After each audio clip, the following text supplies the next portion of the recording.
जो जगत देखते देखते बीत रहा है, तो बीते हुए को याद करके शोक मनाना, आने वाले का भय करके भयभीत होना, ये साधारण व्यक्तियों का स्वभाव होता है। जो तुम्हारे सरीखे राम जी, तुम्हारे सरीखे जो हैं वो बीते हुए का शोक नहीं करते और आने वाले का भय नहीं करते। वर्तमान में यथा योग्य व्यवहार करते हैं, लेकिन कर्तृत्व के बोझ से रहित होते।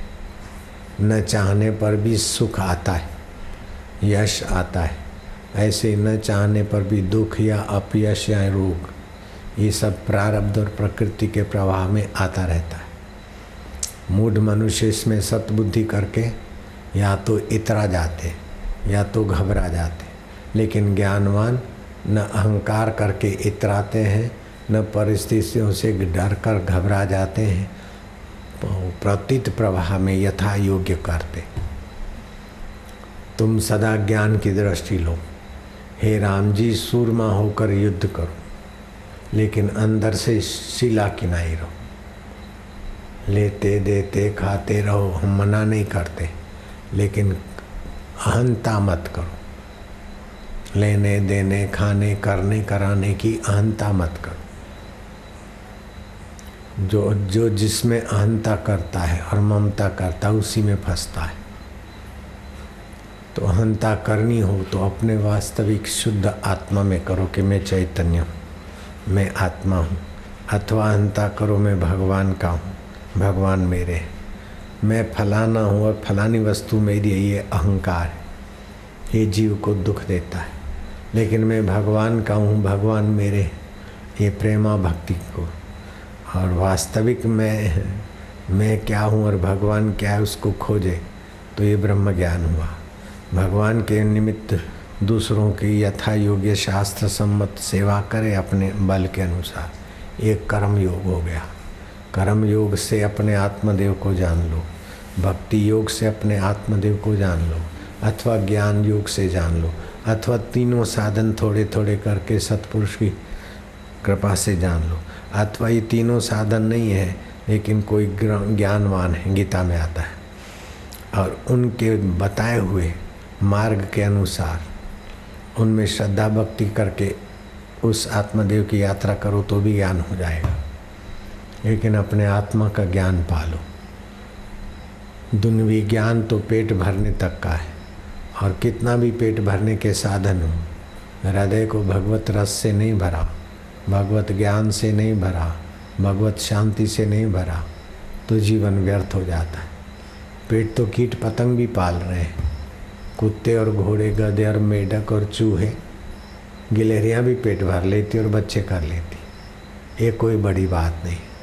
अपने जीवन को ऐसा संवारो कि किसी भी परिस्थिति का प्रभाव चित्त में ना पड़े और चैतन्य स्फुराता रहे, उसकी सत्यता दिखती रहे। मरने से डरो नहीं, किसी को डराओ नहीं। आप भी ज्ञान बढ़ाओ और दूसरों का भी ज्ञान बढ़ाए। आप भी प्रसन्न रहो, सुखी रहो, दूसरों को भी सुख दो। ये आपका असली स्वभाव है। मरने से डरना डराना ये नकली स्वभाव है। नकली शरीर को मैं मानकर डरना डराना होता है। नकली शरीर में जड़ता होती है, नकली शरीर में दुख है। कितना भी खिलाओ पिलाओ घुमाओ, फिर भी कभी न कभी कोई न कोई खांसी दम्मा बीमारी ये वो, अंत में जलाओ और मरो। तो ये तुम्हारा असली स्वभाव नहीं है। असली स्वभाव तुम्हारा सत्य है, असली स्वभाव तुम्हारा चेतन है, असली स्वभाव तुम्हारा आनंद है। तो अपने स्वभाव में स्थित होकर यथा योग्य कर्म करो। अपने शुद्ध स्वभाव में नकली व्यवहार को महत्व न दो। जैसे रंगमंच पर कोई नाटक करता है, हरिश्चंद्र बनता है और थोड़ी देर के बाद चपरासी बनकर आता है, फिर जाकर वेश बदल कर तीसरा पार्ट अदा करता है, तभी भी उसको पता है कि मैं वही हूँ। इस प्रकार प्रारब्ध वेग से जो कर्म आ जाए, पत्नी के आगे पति, पिता के आगे पुत्र, गुरु के आगे शिष्य, शिष्य के आगे गुरु का व्यवहार करो, लेकिन अंदर से जानो कि ये सब माया मात्र है, ये मात संसार का एक खिलवाड़ मात्र है। सतचित आनंद स्वरूप परमात्मा मेरा ज्यों का त्यों है। ओम शांति, ओम माधुर्य, ओम प्रभु जी, ओम प्यारे जी, ओम मेरे जी, ओम ओम ओम।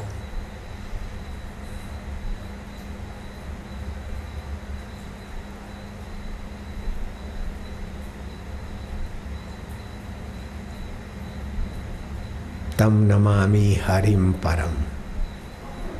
जो परम पुरुष है, जो पाप ताप और अज्ञानता हर लेता है, मैं उसे नमस्कार करता हूँ। तम नमामि हरिम परम। सुखदेव जी महाराज ने राजा परीक्षित को भागवत की कथा सुनाई और उसमें भी आखिरी ये सिद्धांत की बात कहते हुए सिर पर हाथ रख दिया कि राजन, तुम्हारे आगे जो मैंने इतिहास की और इन सूरवीर राजाओं की और रासलीला, हास्य रस, विचार रस, भक्ति रस, ये सब जो चर्चाएं की, ये सब तुम्हारे मन रूपी पक्षी को शब्दों के जाल में फंसाने के लिए। सार बात यही है कि तुम इस दुर्मति का त्याग करो कि ये शरीर मैं हूँ और मैं मर जाऊँगा। तुम शरीर पहले भी नहीं थे और बाद में भी नहीं रहोगे, लेकिन तुम चैतन्य हो। अहम ब्रह्म परम धामम, ये भागवत में आता है। सिर पर हाथ रखा, तुम ये निर्णय करो, अहम ब्रह्म परम धामम परमानंदम परम पदम। मैं ही आत्मा ब्रह्म हूँ। यहाँ जो चमचम चमक रहा है, स्फुरा रहा है चैतन्य, वही सबके हृदय में और सारे ब्रह्मांड में व्याप रहा है। अहम ब्रह्म परम धामम परमानंद परम पदम। परम पद में ही हूँ। मरने वाला शरीर अथवा बदलने वाला मन या बुद्धि में नहीं हूँ, मैं उसको जानने वाला। इस प्रकार अपने स्वभाव में स्थित हो जाओ, तुम्हारा मंगल हो पुत्र।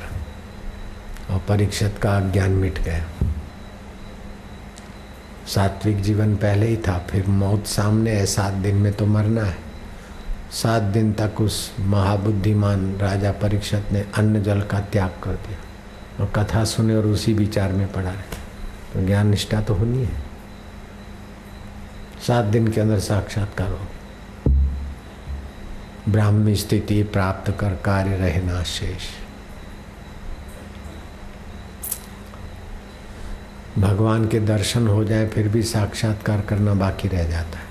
और साक्षात्कार कर लिया तो भगवान जी के दर्शन की, भगवान को तकलीफ देने की जरूरत ही नहीं। भगवान जैसे भगवान है वो साक्षात सच्चित आनंद में टिके।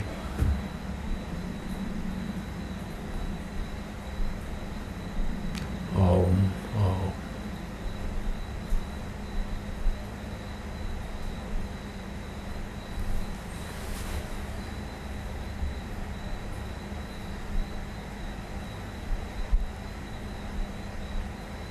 ओम ओम माधुर्य। ओम ओम सत्यम शिवम सुंदरम। जो सत्य है, अकाल पुरुष, वही शिव है, कल्याण स्वरूप, और उसी का सौंदर्य विश्व में व्याप रहा है। ये फूलों का आकर्षण और सौंदर्य किसकी सत्ता से? सत्यम शिवम सुंदरम। इस ढांचे में जो ज्ञान है, प्रेम है, समझ है, खुशी है, वो कहाँ से है? सत्यम शिवम सुंदरम। जहाँ जहाँ विशेषता दिखे वहाँ उसी का निखार। जो भी सुखद है, प्यारा है, सत्य है। बोले कुछ लोग तो बोलते हैं कि परमात्मा सत्य है, आत्मा सत्य है और संसार झूठा है, मिथ्या है। और कुछ लोग बोलते संसार सत्य है। तो कौन सी बात माननी चाहिए? दोनों बात सही है। जो बोलते हैं संसार सत्य है, उनके लिए संसार सत्य है, और जो बोलते हैं संसार मिथ्या है या झूठा है, आत्मा परमात्मा सत्य है, उनके लिए आत्मा परमात्मा सत्य है, संसार झूठा है। तो झूठे सुखों में आकर्षित मत हो, झूठे दुखों में बहो मत, झूठे आकर्षणों में रहो नहीं, अपने सत स्वभाव में आते आते आत्मज्ञान में आ गए।